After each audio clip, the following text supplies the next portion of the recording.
최근 유명인의 음주운전 소식이 끊이질 않는데요. 이제부터 상습 음주운전자 차량에는 음주운전 방지 장치가 부착됩니다.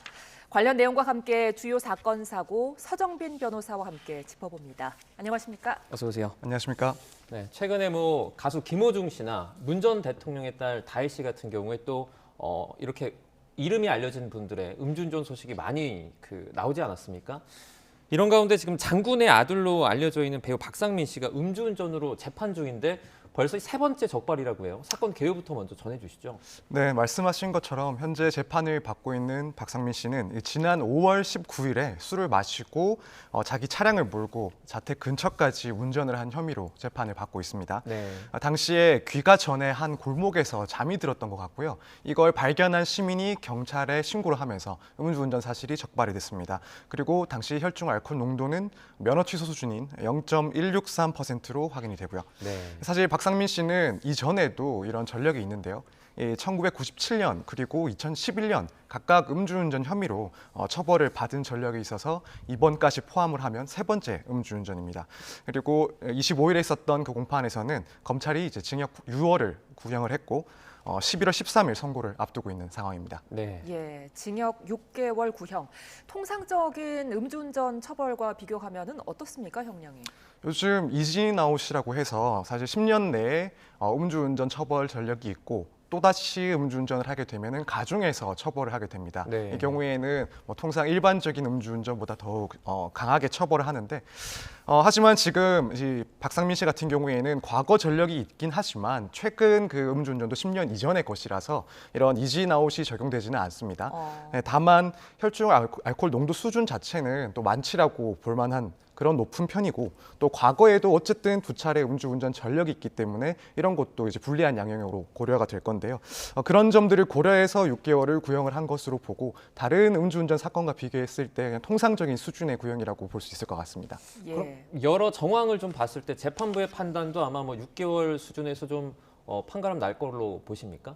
네, 일단 검찰은 이제 징역 6개월을 구형을 했지만은 사실 이게 상습적인 거 아니냐 이런 얘기도 많이 있는데 네. 실제로 사건들을 보면은 재판 중이나 혹은 수사 중에도 술을 마시고 음주운전을 했다가 적발되는 사례들이 있거든요. 네. 그런 경우는 상습적이다라고 보더라도 아무 문제가 없지만 사실 지금 이 박상민 씨 같은 경우에는 그런 상습성을 인정하기엔 조금 어려운 부분이 있고 네. 그렇다면 법원에서는 과거 전력들을 다 고려하더라도 이 구형에 비해서 가벼운 수준 그러니까 일반적으로는 집행유예 정도를 붙여서 선고를 하지 않을까 조심스럽게 예상을 하고 있습니다. 네. 예, 지금 박상민 씨가 3번 적발이 된 전력이 있는데요.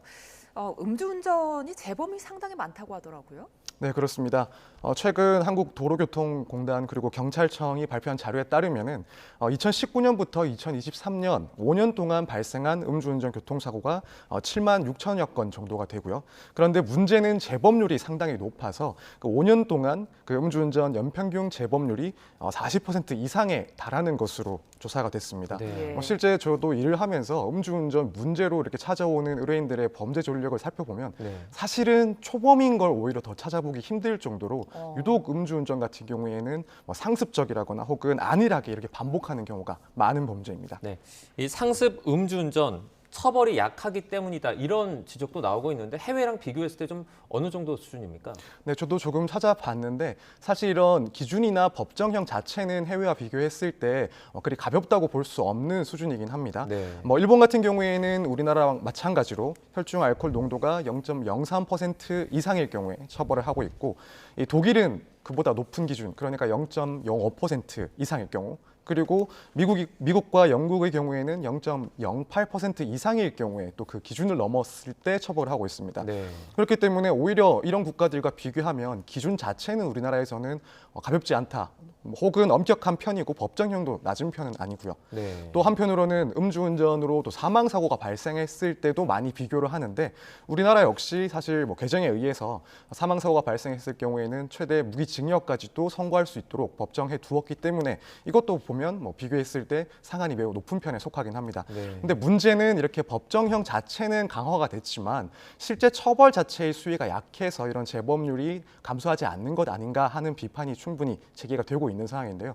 사실 업무를 하게 되면 음주운전 같은 경우에는 대부분 어느 정도 처벌 수위가 예상이 됩니다. 뭐 사고 같은 것들이 발생하지 않았을 경우에 음주운전 처범이다라고 하면 일단 벌금형을 생각을 하게 되고 네. 두 번째라고 하면 뭐 집행유예가 붙은 그리고 뭐 세 번째가 됐을 때 실형이 어느 정도 예상이 되는 이런 순서가 정해져 있는데 이런 문제들 때문에 뭐 초범, 재범들이 뭐 이번에는 괜찮겠지라고 생각을 해서 음주운전을 다시 한번 저지르는 경우들이 많은 것 같고 이런 비판에 대해서는 충분히 경청할 여지가 있다고 보여집니다. 네. 예, 말씀해 주신 대로 이런 처벌만으로 음주운전이나 음주운전 사고가 끊이지 않고 있잖아요.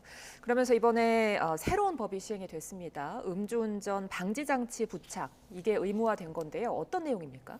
네, 이제부터 시행되는 도로교통법에 의하면 5년 이내에 2번 이상 음주운전으로 처벌을 받고 그래서 면허가 취소된 경우 그 사람이 다시 그 운전면허를 취득하기 위해서는 이 음주운전 방지 장치를 설치를 해야 됩니다. 그리고 면허에도 그런 조건부 운전면허가 발급이 되고요. 그 내용을 조금 더 살펴보면 일단 운전면허 취득이 결격된 기간만큼 그 기간 동안 또 음주운전 방지 장치를 부착을 해서 운전을 해야 되고요. 이런 장치가 설치되지 않은 자동차를 운전하게 되면 또 처벌하게 됩니다. 네. 그리고 이후에도 이제 이 연 평균 2회 이상 이런 등록 기록 같은 것을 또 제출을 해야 되고 혹은 또 검사를 받아야 됩니다. 그리고 또 이 규정들을 보면은 본인이 아닌 다른 사람이 혹시라도 그런 대신 숨을 불어서 이런 장치를 사용할 수 있게 하는 그런 경우까지도 상정을 해서 처벌을 하도록 되어 있습니다. 네. 이런 장치가 실제 현장에 도입되기까지는 아직 시간이 조금 남아 있죠. 네, 그렇습니다. 법 시행은 뭐 지금 당장 시작이 됐지만 그 내용을 보면은 조금 실제로 이게 안착되기 혹은 이게 실제로 설치가 됐고 그걸 운행되기까지는 약 2년 정도 시간이 지난 이후에나 실행이 될 것 같습니다. 네. 왜냐하면 지금 이 규정은 5년 동안 2번 이상의 음주 운전을 해서 처벌을 받고 그 사람이 이제 다시 면허를 취득하기 위해서 면허를 신청했을 때 적용되는 규정입니다. 그렇기 때문에 이 법 시행일 이후에 두 번째 음주 운전으로 면허가 취소가 되었다면 결격 기간이 2년 이상이 걸리기 때문에 그 기간 동안은 사실 이 법이 그대로 작동이 되지는 않는 거죠. 그래서 앞으로 2년 이후에 이 법의 적용을 실제로 받을 그런 사람들이 나타날 것으로 보입니다. 네. 예, 미국 같은 나라는 이 장치를 이미 뭐 도입을 했다고 하는데 효과는 얼마나 있었습니까? 네, 지금 뭐 미국이나 혹은 캐나다 그리고 유럽 등지에서 이런 제도를 시행하고 있는 것으로 알려졌습니다. 미국 기준으로 보면은 1986년 캘리포니아 주를 시작으로 해서 현재까지 20개가 넘는 주에서 시행을 하고 있다고 하는데요. 연구 결과도 있습니다. 이 캘리포니아 주의 경우에는 이 재범률이 최대 70%까지도 감소했다는 그런 연구 자료가 있어서 상당한 효과를 거두고 있는 것으로 보이는데 이 장치가 어쨌든 시동을 켜기 전에 호흡을 먼저 불어서 알코올 농도를 측정을 하고 통과하지 못하면 시동 자체가 이제 켜지지 않는 그래서 운전 자체를 못하게 하는 수단이기 때문에 실행이 됐고 실행된다면 상당히 효과가 클 것으로 보여집니다. 만약에 장치를 부착해야 되는데 부착하지 않을 경우에는 처벌 수위가 어떻게 됩니까? 네, 그러한 경우에는 이제 무면허 운전과 거의 똑같은 그런 기준으로 처벌하게 됩니다. 네. 그래서 1년 이하의 징역 또는 300만 원 이하의 벌금에 처하게 되는데요. 사실 이렇게 운전을 그런 설치가 되지 않은 장치가 설치되지 않은 자동차를 운전하는 것을 처벌하기도 하지만 또 그 밖에 이 장치를 음주운전 방지 장치를 조작하거나 훼손하는 경우에는 또 3년 이하의 징역까지도 처할 수 있도록 규정을 하고 있고요. 네. 또 앞서 말씀드린 것처럼 이제 바꿔치기, 그러니까 음주운전을 하려는 사람 대신에 호흡을 불어넣어서 시동을 켜주게 하는 등의 그런 행동을 한 사람 역시도 마찬가지로 1년 이하 징역 또는 300만 원 이하의 벌금에 처할 수가 있습니다. 네. 예. 끝으로 마지막 주제 다뤄보겠습니다. 지금 음주 교통사고로 경찰 수사 중인 문다혜 씨, 다른 의혹까지 지금 제기가 된 상태인데요. 불법 숙박업 의혹입니다. 제주도에 이어서 서울에서도 불법 숙박업을 운영했다는 의혹이 제기되고 있어요. 어떻게 된 겁니까? 네, 지금 문다혜 씨는 그 전에 제주도에서 단독주택을 신고 없이 이 공유 숙박업으로 이용을 했다라는 의혹을 받고 있는데 최근 서울 영등포구에 소유하고 있는 오피스텔도 이런 공유 숙박업에 이용했다는 논란이 또 추가가 됐습니다. 네. 예. 해당 오피스텔은 지난해 9월 준공이 됐고 이 문 씨는 입주를 하지 않고서 이 공유형 숙박 플랫폼 에어비앤비라는 그런 플랫폼을 통해서 하루 숙박에 10만 원에서 15만 원 상당의 요금을 받고 숙박을 제공했다는 의혹을 받고 있는 건데요. 실제 최근 나온 한 보도에서 보면 인터뷰를 하게 된 그 투숙객이 처음에는 뭐 사촌 동생 집에 온 것이다라고 이야기를 했다가 결국에는 어플리케이션을 통해서 오피스텔을 대여한 것이고 앞서 이야기했던 뭐 사촌 동생 집에 왔다고 한 그런 진술들은 미리 그런 식으로 얘기했다는 안내를 받았다라고 또 털어놓기도 했었습니다. 공유 숙박업이라는 게 이제 아무나 할 수는 없잖아요. 이 운영 기준은 어떻게 됩니까? 이제 공유 숙박업이라는 거는 주택에 남는 방을 관광객에게 빌려주고 이제 네. 돈을 받는 형태의 그런 사업을 얘기하는데요. 특히 이제 도시에서 이런 공유 숙박업을 하기 위해서는 관광진흥법상 외국인 관광도시 민박업 그 기준을 또 충족을 해야 됩니다. 네. 여기에 따르면은 이제 영업 신고를 하고 나서 그 대상도 외국인 관광객을 대상으로 해야 되고 또 그 주거 형태도 뭐 단독, 다가구, 아파트, 다세대 주택 이런 주택에서 가능하고 오피스텔은 안 네, 됩니까? 오피스텔은 아예 대상에서 제외가 되어 있습니다. 네. 그래서 호스트도 실제로 그 숙소에서 거주를 해야 되는 그런 기준을 만족해야 되는데 말씀하신 것처럼 지금 오피스텔 같은 경우에는 숙박업 자체를 할 수가 없는 그런 분류기 때문에 지금 이 문 씨의 경우에는 애초에 이런 기준을 마련할 수가 없는 상황이었습니다. 예, 더불어서 등록을 하지 않고 영업을 했다면 탈세 의혹까지 지금 나올 수밖에 없는데요. 지금 제기되고 있는 의혹이 모두 사실이라면 처벌은 얼마나 받게 될까요? 네, 일단 지금까지 드러난 사실관계를 보면 문 씨가 해당 오피스텔까지도 뭐 공유 숙박업으로 이용했을 가능성이 상당히 높고 그렇다면은 뭐 불법으로 판단될 그런 가능성도 상당히 높습니다. 이러한 경우에는 이제 공중위생관리법상 처벌을 받게 되는데 이 기준은 2년 이하의 징역 또는 2천만 원 이하의 벌금에 처하게 됩니다.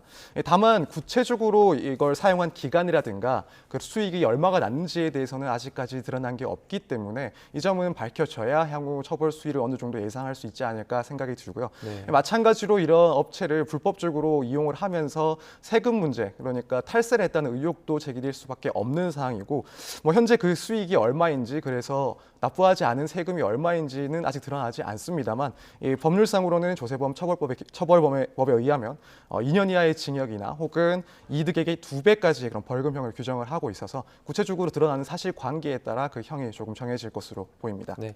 지금 뭐 불법 공유 숙박 단속이나 처벌이 쉽지 않다 그러는데 이유가 뭡니까? 네, 실제로 이제 플랫폼을 통해서 이런 불법 업체들, 숙박 업체들이 많이 활성화되어 있는 것으로 나와 있는데 네. 이게 실제 결제까지 이르기 전에는 그 숙소가 어디에 있는지 구체적으로 그 호실이나 이런 주소들이 공개가 되지 않는다고 합니다. 네. 결제를 하기 전에 그래서 이런 것들을 단속하는 것이 무척 어려운 상태고 또 이게 불법인 걸 알고 있기 때문에 이 업체 측에서는 이용객들에게 미리 혹시라도 단속이 나오게 되면 어떻게 대처해야 될지를 조금 안내를 한다고 합니다. 네. 그래서 예를 들어 뭐 친척 집에 왔다고 하라는 등 그런 내용까지도 공유를 하고 이제 실행을 하기 때문에 사실상 단속이 어려운 그런 상황입니다. 네. 예, 말씀해 주신 것처럼 관련해서 제도나 규제 등이 조금 허술한 면이 없지 않아 있는 것 같은데요. 대안이 좀 필요하지 않을까요? 네, 지금 이런 미등록 불법 숙박업 같은 경우에는 뭐 미성년 숙박이라든가 혹은 뭐 마약, 성범죄 등에도 노출될 수 있는 그런 우려가 있다는 지적이 많습니다. 뿐만 아니라 이런 불법 숙박업소 같은 경우에는 뭐 소방 안전이나 위생 안전 등의 점검 대상이 아니다 보니 이용객들이 그러한 위험에 또 노출될 수 있다는 그런 우려들도 많이 있고요. 사실 대부분 현재로서는 그런 플랫폼을 통해서 이런 업체들이 그런 숙박 시설들을 제공을 하게 되는데 사실상 이 플랫폼 업체들이 구체적인 그런 그런 불법적인 그런 숙박업을 방치하고 있다라는 지적도 많이 나오고 있습니다. 네. 그렇기 때문에 이런 개별 숙박 업체들에 대한 단속이 어렵다면 이런 플랫폼들에게 그런 이용자들이 그런 필요한 서류라든가 이게 적법한 그런 업체인지를 확인할 수 있는 자료를 의무적으로 조금 제공받을 수 있도록 그런 제도가 마련되는 그런 방식도 조금 고민해 볼 필요가 있을 것 같습니다. 네. 예, 여기까지 듣겠습니다. 한 주간의 주요 사건 사고 서정빈 변호사와 짚어봤습니다. 오늘 말씀 고맙습니다. 고맙습니다. 감사합니다.